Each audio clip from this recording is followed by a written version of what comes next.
Bom dia a todos, Cavalheiros Damas, Colégio Ângulo, Ensino Médio, terceiro ano.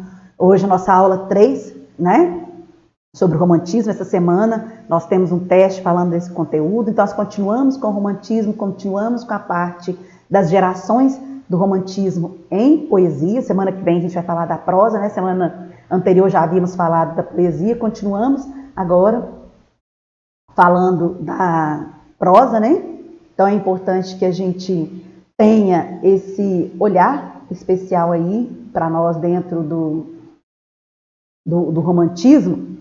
Então nós temos a nossa tarefa de casa, Então não se esqueçam, essa tarefa ela é muito importante que a gente faça essas tarefas, que a gente continue com essa disciplina, de fazer as nossas tarefas aí diariamente, porque é aí que a gente vai checar se estamos conseguindo entender o conteúdo, se conseguimos desenvolver bem a nossa matéria. Para essa semana, o nosso teste ele vai falar do romantismo no Brasil em poesia. Então é preciso que vocês tenham um olhar importante aí sobre a primeira geração, chamada geração indianista nacionalista. Entender que o índio, vai ser entendido aí como herói, ele vai ser considerado símbolo. A gente tem que lembrar que esse momento da primeira geração do romantismo no Brasil, o indianismo, nacionalismo, o índio ele é escolhido como herói por ser o elemento mais próximo, que mais caracteriza a nossa identidade, E ao caracterizar essa nossa identidade, o índio como herói, o índio como elemento original, Lógico que aí a gente vai lembrar que ele é um elemento adaptado aos modelos europeus, o herói europeu adaptado, lógico, ao Brasil, lógico, adaptado à realidade local, mas ele vai buscar esse perfil, do herói, daquele que tem valoroso, forte, valoroso, Até porque estávamos desenvolvendo aí o sentimento de nação. A segunda geração, chamada ultra-romântica, ou mal do século, ou ainda byronista, Nós temos dois elementos que são muito fortes nessa segunda geração, que é a idealização da mulher, a mulher como algo inatingível, É aquele que sofre por amor, aquele que sofre pela pessoa amada, e ele entende aí também, a gente tem uma característica muito forte que é o escapismo, A gente tem o escapismo através da infância, o escapismo através da época, mas tem um elemento mais forte, a evasão mais forte, que é o escapismo através da morte, ou seja, ele é utópico, ele não consegue atingir a sua realidade, então ele prefere a morte. Então, em muitos poemas românticos, a gente vê muito isso, a morte como uma solução para os problemas, A gente tem como características gerais do romantismo, tanto na primeira geração, quanto na segunda e na terceira também, um egocentrismo. A gente fala que o poeta romântico ele é quase que adolescente, Está voltado ali para o próprio umbigo. Então você tem um egocentrismo, uma subjetividade. O eu é a marca principal, é aquele eu que sofre, aquele indivíduo que sofre, e há um idealismo. E esse idealismo ele é o responsável pela grande decepção do poeta romântico, Porque ele quer uma sociedade ideal, ele quer um lugar ideal, ele quer a sociedade ideal, e ele não encontra. E aí ele se frustra, por isso aí o sofrimento, por isso aí a dor, A poesia romântica, a gente pode dizer que, de uma certa forma, ela é marcada pelo uso de formas mais livres.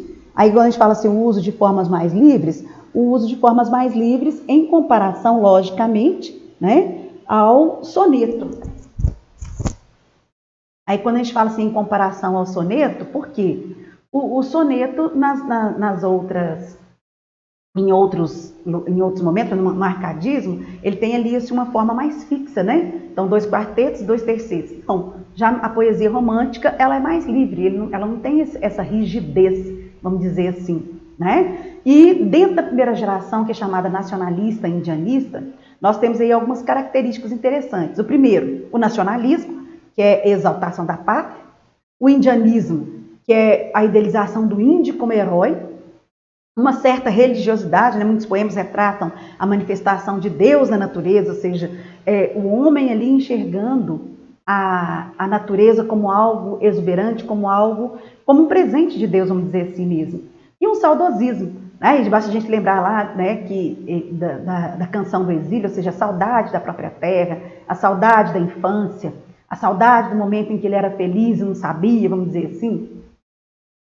Aí nós temos alguns nomes que são importantes, né? A gente tem Gonçalves Dias, o autor da canção do exílio, né? Lá minha terra tem palmeiras, onde canta o sabiá, as aves que gorjeiam não gorjeiam como lá, né? E as obras dele têm muito a ver com a própria cultura brasileira. Temos também como obras Juca Pirama, Os Timbiras, que são dois grandes poemas épicos do próprio Gonçalves Dias, né? Que é muito importante nessa geração, né? Gonçalves de Magalhães também, né, que é considerado aí o primeiro escritor, vamos dizer assim, da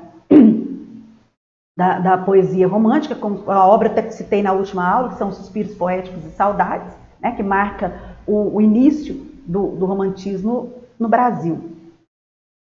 A segunda geração era chamada de ultrarromântica, né, ou ultrarromantismo, agora a gente escreve sem hífen dobrado aí, ultrarromantismo. Quais são as primeiras características, principais características dessa segunda geração, chamada de ultrarromântica, ou mal do século, ou byronismo, né? Esses poetas aí, eles não vão abordar problemas sociais, não é o problema deles. E eles também não são tão nacionalistas quanto os primeiros, quanto a primeira geração. Ele é marcado por o que a gente chama de mal do século, um conjunto de tristeza, tédio, pessimismo, incerteza.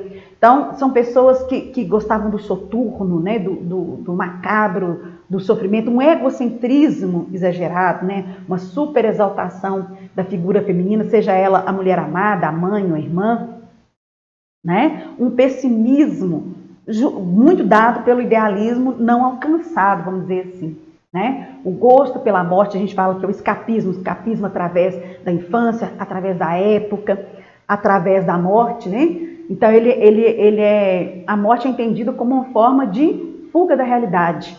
Né? E aí nós temos vários poetas, um deles, Álvares de Azevedo, né? Que é que tem ali de uma certa forma ironia de protesto contra o mundo burguês, né? Ele é um poeta dos mais tristes, né, dos mais sofridos, vamos dizer assim, né? O Casimiro de Abreu, que também fala muito da questão da infância, fala da saudade, fala da pátria, embora ele seja da segunda geração, né? Mas ele também fala da questão da pátria, fala da saudade. E uma das obras mais importantes dele, Meus 8 anos, né? Fagundes Varela, também um poeta muito importante nessa época, né? E ele apresenta aí já alguma tendência para a terceira geração, apesar do seu caráter pessimista, né? E da sua preocupação com as questões espirituais. A terceira geração, que a gente chama de geração condoreira, né? É aquela devido ao condor, né? Da árvore, da ave. Mas ele vai representar para a gente ali aquele idealismo do poeta romântico em relação à liberdade. Né? E aí a gente vai ter como elemento forte ali a questão da abolição da escravatura. Então, é aquela poesia de cunho social, tanto é aquela chamada terceira geração ou geração condoreira ou poesia social. Né? Então, que vai condenar esse sistema monárquico, condenar a desigualdade social, mas ele vai buscar como mote principal a questão da abolição. Né? E aí o nome importante que a gente tem Souza Andrade, mas o que a gente destaca é Castro Alves, conhecido como poeta dos escravos, né? E o poema mais conhecido que ele tem, Navio Negreiro. Né? Então, olha, são os filhos do deserto onde a terra esposa a luz, onde vive o campo aberto, as tribos dos homens nus. Né? Então, assim, são guerreiros ousados que com os tigres mosqueados combatem a solidão. Ontem simples, fortes, bravos, hoje míseros escravos, sem luz, sem ar, sem razão. Né? Então, assim, ele mostra claramente, né, esse descontentamento em relação à escravidão. Ele também, lógico, escreveu poemas amorosos, mas uma coisa que eu acho interessante de ressaltar de Castro Alves é que o amor dele é menos idealizado e mais sensual. Então, ele já começa com o pezinho lá no realismo, né? Ou seja, começa a fazer uma mulher mais real, mais palpável, né? Menos idealizada, mais sensual. Né? Encerramos aqui as 3 gerações do romantismo e na próxima semana nós vamos falar das gerações do romantismo também, só que em prosa. Grande beijo, sucesso a todos.